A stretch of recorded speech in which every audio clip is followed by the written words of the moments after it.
गुरु तुम हो ज्ञानी ज्ञान के दाता, मुनि गुरुवर को करके प्रणाम गाऊं मैं सुबह शाम।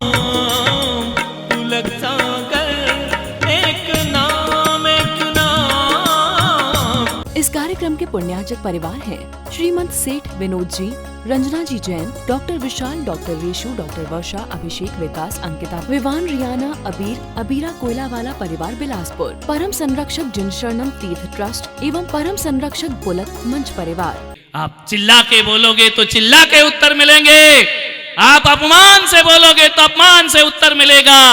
तो आज के बाद ये नियम ले लो, ना हम बहू को बदलेंगे, ना हम बेटी को बदलेंगे, ना बेटों को बदलेंगे, हम अपने लहजे को बदलेंगे। ध्यान रखना, जो लहजा बदल जाएगा उत्तर उसका अपने आप बदल जाएगा। अपने लहजे को बदलने का प्रयास। रात ही रात में इतिहास बदल जाते हैं, बात ही बात में विश्वास बदल जाते हैं। कोई पैदा तो करे जुमा पर इतनी तासीर, अरे नर्म लहजे से तो पत्थर भी पिघल जाते हैं, नर्म लहजे से तो पत्थर भी पिघल।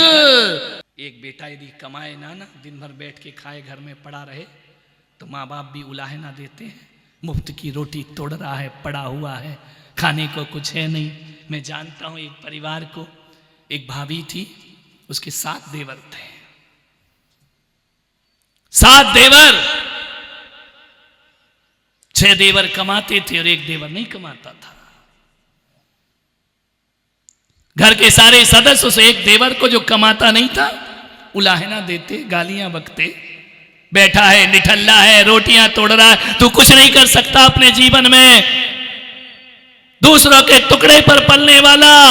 ये शब्द सुन सुनकर उस 7वें भाई का दिमाग खराब हो जाता है। केवल बड़ी भाभी थी जो उससे बहुत प्यार करती थी। एक दिन सब भाइयों ने, छोटी भाभीओं ने उसे बहुत अपमानित किया। बैठा रो रहा था, आंसू बहा रहा था, कोई रोटी नहीं दे रहा था। बड़ी भाभी गई, उसने कहा बेटा इधर आ। भाभी कोई मुझे प्यार नहीं कर, मैं करती हूं ना तुझे प्यार, तो बेटा कुछ कमाता क्यों नहीं है? भाभी मैं बहुत कोशिश करता हूं, लेकिन मेरी तकदीर में कमाना लिखा ही नहीं है। भाभी ने कहा फिर भी बेटा तुझे कुछ तो करना पड़ेगा, इस घर में रहना है, प्यार पाना है, कुछ तो कमाना पड़ेगा। क्या करूं भाभी मैं? बोले आज तू जा, बाजार जा, खाली हाथ मत लौटना, कुछ ना कुछ लेकर जरूर आना। 1 रुपया दिया भाभी ने, गया, कभी जिंदगी में कमाया नहीं, खाया नहीं, भूख लगी, 1 रुपये खा गया समोसे लेकर के। बोले करूं क्या, मैं भूखा मरूं या कमाऊं? खा पी के लौटा। अब बोले फिर भाई मुझे फुटबॉल बनाएंगे, घर से बाहर निकाल देंगे। अब तो भाभी प्यार करती थी, वो भाभी भी प्यार नहीं करेगी मुझसे। मैं 1 रुपया खा गया, लौट करके जा रहा था, रास्ते में देखा कुछ नहीं मिला, क्या करूं, कैसे करूं? एक मरा हुआ सांप डला था, घर ले गया। भाभी ने कहा था खाली हाथ मत आना, देखो तो पागल दिमाग, ले गया तो मरा हुआ सांप लेकर के गया। अरे जिंदा ही लाता तो पड़ोसी को जहर देने के काम तो आता ना, मरा हुआ सांप लेकर आया। पहुंचा घर, भाभी ने कहा क्यों रे, कुछ कमा के लाया? सब भाइयों ने कहा तू पागल है क्या, ये क्या लाएगा कमा कर? भाभी मैं लाया हूं। क्या लाया है? ये सांप लेकर के आया। सब ने मजाक बनाया, पागल आदमी, इस मरे हुए सांप का हम करेंगे क्या? भाभी ने कहा कोई बात नहीं, उसने मेरी बात मानी, वो खाली लौट कर नहीं आया। देखो एक नारी कैसे परिवार को जोड़ती है और एक नारी कैसे परिवार को तोड़ती है। उसने कहा मेरा देवर आज खाली लौट कर नहीं आया है, कुछ ना कुछ लेकर आया है। भाभी ने कहा एक काम करे, मरा हुआ सांप घर के ऊपर फेंक दे। उसने लिया और खपरेल वाले घर के ऊपर सांप फेंक दिया। जैसे ही सांप फेंका, सारे लोगों ने कहा देखो पागल, मरा हुआ सांप उठा के लाया है, ये कम, इससे घर चलेगा। क्या हुआ? भाभी ने बड़े प्यार से भोजन खिलाया उस देवर को। 1 घंटे बाद क्या देखते हैं कि जो छप्पड़ है जहां मरा हुआ सांप फेंका था, वहां हीरे का हार दिखाई देता है। लोगों ने कहा भाभी भाभी देखो ये क्या हार है। भाभी ने कहा क्या है? जाकर के देखा तो सांप गायब और हार पड़ा है। ये कोई ऐसा तुम मत कर देना रे, उसका हो गया तो हो गया, नहीं तो तुम भी सांपों की लाइन लगा दो अपने घरों में। कहानियां एक देश हुआ करती हैं, नहीं तो बोलो आज से लाओ सांप हार बना दो। ये कोई अतिशय चमत्कार नहीं, संयोग था। मरा हुआ सांप डला था, ऊपर से एक चील जा रही थी, रानी का हार मुंह में दबाकर उसने देखा मरा हुआ सांप पड़ा है। चील ने हार छोड़ा, सांप उठाकर ले गई। अब सोने का हार, नगीनों का हार उठाया, देवर के कहा जा उठा के ला। जैसे ही लाया बड़ी भाभी ने कहा अपने 6 देवरों से कि देखो मेरा छोटा देवर क्या कमा कर लाया है। लोग कह रहे थे कि मरा हार नाग लाया है, ये सांप नहीं लाया, ये हीरों का हार लेकर। बात खबर पहुंची राजा तक कि ये गरीब के यहां हीरो का हार। राजा ने बुलाया, पता चला ये वही हार है जो रानी का चोर उठा करके, वो चील उठा करके ले गई थी। राजा को कहा महाराज ये हार है, मेरे घर के छप्पड़ पर है, मैंने चुराया नहीं है। राजा ने भोलेपन से ईमानदारी को देखा और कहा चल मैं तुम्हें अपने राज्य का धनकोष बनाता हूं, कोषाध्यक्ष बनाता हूं। ध्यान रखिए जीवन में कोई भी काम व्यर्थ नहीं होता है, परिवार को जोड़ने की कला। मान्यवर किसी की कमियों को देखोगे तो आदमी कभी पूर्ण नहीं हो सकता है। आपके घर में एक आदमी ऐसा भी हो, अरे 7-8 भाई 4-6 भाई हैं, एक नहीं कमा रहा चल जाएगा, लेकिन एक बात ध्यान रखना, केवल दौलत के लिए रिश्तों को तोड़ देना ये कोई इंसानियत की बात नहीं हुआ करती है। मान्यवर आपसे निवेदन है परिवार को जोड़ने की कला सीखो, जोड़ो परिवार को। क्या होता है देवरानी जिठानी घरों में आजकल तो पूछना पड़ता है या नहीं है, लेकिन होती हैं। कई परिवार बहुत अच्छे हैं, आदर्श परिवार होते हैं दुनिया में। अपना अपना करना छोड़ दीजिए। मुझे मालूम है एक देवरानी जिठानी में इतना प्यार था, इतना प्यार था कि बच्चे स्कूल से आते थे, देवरानी के बच्चे आए तो जिठानी को देवरानी बोलती थी कि भाभी तुम सो जाओ, मैं बच्चों को गरम गरम फुलके बनाकर दोपहर को खिला दूंगी, आप बच्चों का टेंशन मत लो, आप बच्चों का तनाव मत करो। मान्यवर लेकिन आजकल कई घरों में ऐसा होता है, ये मेरा बच्चा, ये उसका बच्चा। जिठानी के बच्चे आए तो जिठानी भोजन कराए, देवरानी के बच्चे आए तो देवरानी भोजन कराए। ये प्रेम के सूत्र नहीं होते हैं। यदि एक बार अपनी देवर जिठानी से कहकर देखना कि भाभी बच्चों की जिम्मेदारी मैं लेती हूँ, मैं कहता हूँ कितनी भी पत्थर दिल व जिठानी हो, जिस तरह के संबंध और संबोधन होंगे ना, भीग जाएगा उसका हृदय अंतस, उसका मन भीग जाएगा, मज के वचन संवेदनाएं जागृत हो जाएंगी। छोटी छोटी बातों पर झगड़े होते हैं, मत करो ये झगड़े। गर्मी की छुट्टी आती है, ननंद आती है पीहर, झगड़े कैसे हो जाते, सड़ी सड़ी बातों के झगड़े, कैसे रिश्तों में दरार होती है। सासू ने कहा बहू 1 कप चाय बना, बेटी ने कहा मम्मी मैं बनाती हूँ। बोली बेटा तू ससुराल से आई है, पीहर आराम करने आई है, रहने दे, वो है ना भाभी वो बनाएगी। अब बात कितनी छोटी है, 1 कप चाय यदि बेटी बना देती उसका शरीर नहीं घिस जाता, वो बहुत कमजोर नहीं हो जाती। लेकिन चाय की बात नहीं है, जैसे ही सासू ने कहा भाभी है ना वो बनाएगी, ध्यान रखना इतनी सी बात ने बेटी और बहू में दीवार खड़ी कर दी। ध्यान रखना है, सोचना है, विचार करना है। बात बहुत छोटी होती है, दरारें बहुत बड़ी हो जाए।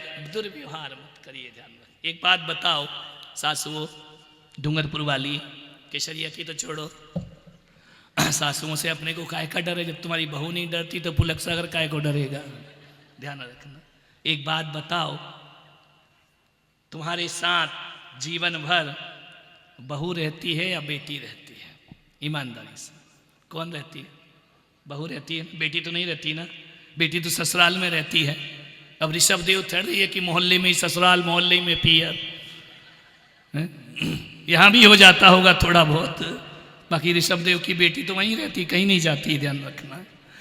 एक बात बताओ, मोहल्ले में भी बेटी होगी, तुम्हारा सबसे ज्यादा साथ कौन देगी? बहू देगी या बेटी देगी? बीमार हो गए तो बेटी केवल फोन करेगी, रोटी थोड़ी देगी। वो रोटी कौन देगी? बहू देगी। दवाई कौन देगी?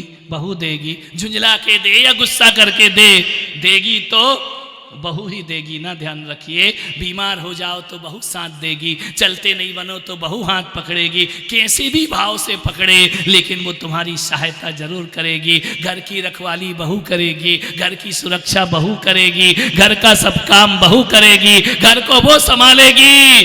फिर एक बात बताओ सासुओं, 2 दिन को बेटी आती है, उस पे इतना लट्टू हो जाती हो, निछावर हो जाती हो, वो जिंदगी भर बहू साथ देती है। मैं तो कहता हूं एक सास का प्यार बेटी से ज्यादा बहू पर होना चाहिए, ध्यान रखना। बहू पर ज्यादा प्यार होगा, परिवार बढ़ेंगे, संस्कार बढ़ेंगे। बहू ही तुम्हारा लास्ट में साथ देगी। बहुओं तालियां बजाओ जरा, ध्यान।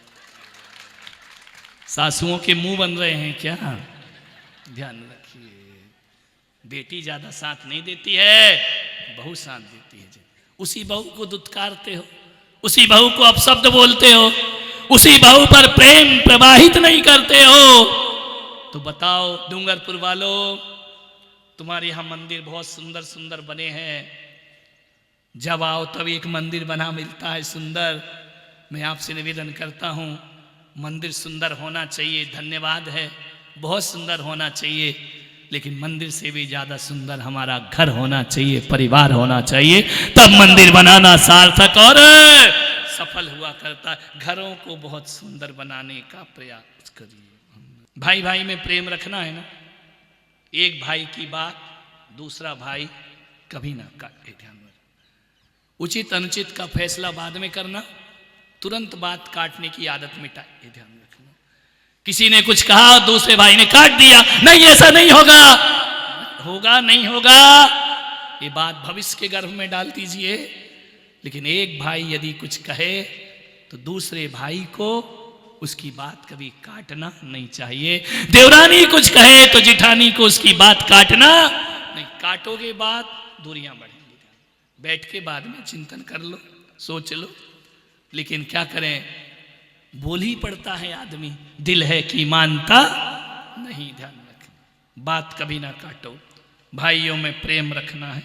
एक ने जो कह दिया वो ठीक है, छोटे ने जो कह दिया बड़ा भाई उसकी बात ना काटे, बड़े ने कह दिया छोटा भाई उसकी बात ना काटे। ये बात काटने से ध्यान रखना, ये बात ही नहीं कटती है, ये हमारे संबंध और रिश्ते भी कट जाया करते हैं, ध्यान रखिए। कोई बात मत काटो, अच्छा होगा बुरा होगा, रिजल्ट सामने आएगा, थोड़ा उसे देखने का अवसर भी प्रदान। यहाँ पर कल भी मैंने कहा था ना, हमारे सुंदर जी की कावत बैठे 2 दिन से मेरे साथ हैं लगातार, एक ही शब्द उनके जुबान पर आता है कि महाराज मुझे दुनिया में कुछ मिला या ना मिला, मेरे परिवार बहुत अच्छे हैं, मेरे बच्चे बहुत अच्छे हैं, मेरा ससुराल पक्ष भी अच्छा है और मेरा माँ बाप का पक्ष भी, ये जीवन की असली कमाई है। मैंने कहा सुंदर जी आपको प्रशंसा करने की बीमारी तो नहीं है कि हर किसी की प्रशंसा करते रहते हो? बोले नहीं महाराज, जो भी ध्यान रखना, ये प्रशंसा की बीमारी ऐसे नहीं मिलती है, दिल में खटास हो तो अच्छे शब्द नहीं मिला करते हैं, ध्यान रखना। दिल में यदि आपके मत मलाल हो कभी अच्छे शब्द मुंह से नहीं निकलेंगे, और यदि अच्छे शब्द मुंह से निकल रहे हैं तो इसका मतलब मन हमारा पवित्र हुआ करता है, ध्यान रखिए। आपसे निवेदन है प्रशंसा करो, प्रशंसा नहीं करते तुम बुराई करने लगते हो। यदि किसी ने कह दिया कि तुम्हारी बड़ी भाभी बहुत अच्छी है, छोटी भाभी के सीने में आग लग जाती है, ध्यान रखना है कि मैं बहुत खराब हूं क्या। छोटी छोटी बातें हैं, मैं कोई शास्त्रों की बहुत बड़ी बड़ी बातें नहीं बताऊंगा। मैं नहीं कहूंगा कि मंदिर जाओ तुम्हें मोक्ष मिलेगा। मैं पुलक सागर कहता हूं कि मंदिर के मोक्ष की तलाश बाद में करना, पहले घर में मोक्ष की तलाश करने का प्रयास करिए। लोग जाते हैं मंदिरों में, मैंने कई मंदिर में देखा है नरकों के नक्शे बने हैं, ध्यान रखना, स्वर्गों के नक्शे बने हैं, बड़ी बड़ी पेंटिंग टंगी है। मैं सोचता हूं यार ये आदमी स्वर्ग नरक के नक्शे मंदिर में लटका रहा है, घर का नक्शा बनाओ तो आर्किटेक्ट की जरूरत होती है, इंजीनियर की जरूरत होती है। स्वर्ग का नक्शा बिना आर्किटेक्ट के बन गया। मैं आपसे कहता हूं स्वर्ग नरक के नक्शे नहीं, घर का नक्शा बदलने का आप प्रयास करिए, अपने जीवन को बदलने का प्रयास करिए। अरे मरने के बाद स्वर्ग मिलेगा या ना मिलेगा ये प्रश्न पुलक सागर से मत करना। मैं पुलक सागर आपको कहता हूं कि मरने के बाद तुम्हें क्या मिलेगा मैं नहीं जानता हूं, मरने के बाद तुम कहां जाओगे मुझे नहीं मालूम है, लेकिन इतना जरूर कहूंगा जो आदमी अपने घर को स्वर्ग बना के जीता है मरने के बाद उसको स्वर्ग की प्राप्ति जरूर होती है। और जो नरक बना के जीता है कितनी भी माला फेर ले, मंदिर से भी मर जाए तो भी उसे नरक की प्राप्ति। घर को स्वर्ग बनाओ। मरने के बाद क्या स्वर्ग की कल्पना? आंख मूंदते कौन देखता है, कौन जानता है, कौन कहां गया, कौन कहां से आया। जीते जी जिंदगी को स्वर्ग बना। एक बात बोलूं, मंदिर जाते हो ना, कितने घंटे बैठते मंदिर में? बोलो दिनेश जी, कितने घंटे? पहले तो ये बताओ जाते हो या नहीं? जाते हो ना आनंद? जाते हो? क्या देखने? मंदिर जाते हो? 1 घंटे मंदिर को कितना पवित्र रखते हो। मंदिर में मसाला नहीं खा सकते हो, मंदिर में सिगरेट नहीं पी सकते हो, मंदिर में गाली गलौच नहीं कर सकते हो, मंदिर में शोर नहीं कर सकते हो। चुपचाप जाते हो, भगवान के दर्शन करते हो, पूजा करते होगे, पाठ करते होगे, माला फेरते होगे। 1 घंटे मंदिर को कितना पवित्र रखाते हो। तो डूंगरपुर वालों मुझे एक बात बता दो, जिस मंदिर में 1 घंटे रहना है उसे कितना पवित्र रखते हो। जिस घर में 23 घंटे रहना है उसको पवित्र क्यों नहीं रखते हो? ध्यान रखिए, यदि 23 घंटे वाले को पवित्र रख लिया तो मैं कहता हूं घर एक मंदिर है, दिल एक मंदिर है। ध्यान रखिए, मंदिर जैसी पवित्रताएं घर में बना करके रखिए। मान्यवर, सोचना है आपको। 23 घंटे वाले को सुधारो, 1 घंटे वाले में ज्यादा चिंता मत करो। 1 घंटे जो सीखा है 23 घंटे मंदिर में उसे सार्थक करने का, घर में सार्थक करने का प्रयास करो। इस कार्यक्रम के पुण्यार्जक परिवार हैं श्रीमंत सेठ विनोद जी, रंजना जी जैन, डॉक्टर विशाल, डॉक्टर रेशु, डॉक्टर वर्षा, अभिषेक, विकास, अंकिता, विवान, रियाना, अबीर, अबीरा कोयलावाला परिवार बिलासपुर, परम संरक्षक जिन शरणम तीर्थ ट्रस्ट एवं परम संरक्षक बुलक मंच परिवार। गुरु तुम हो ज्ञानी, ज्ञान के दाता, मुनि गुरुवर को करके प्रणाम गाऊं मैं, ध्याऊं मैं सुबह शाम, पुलक सागर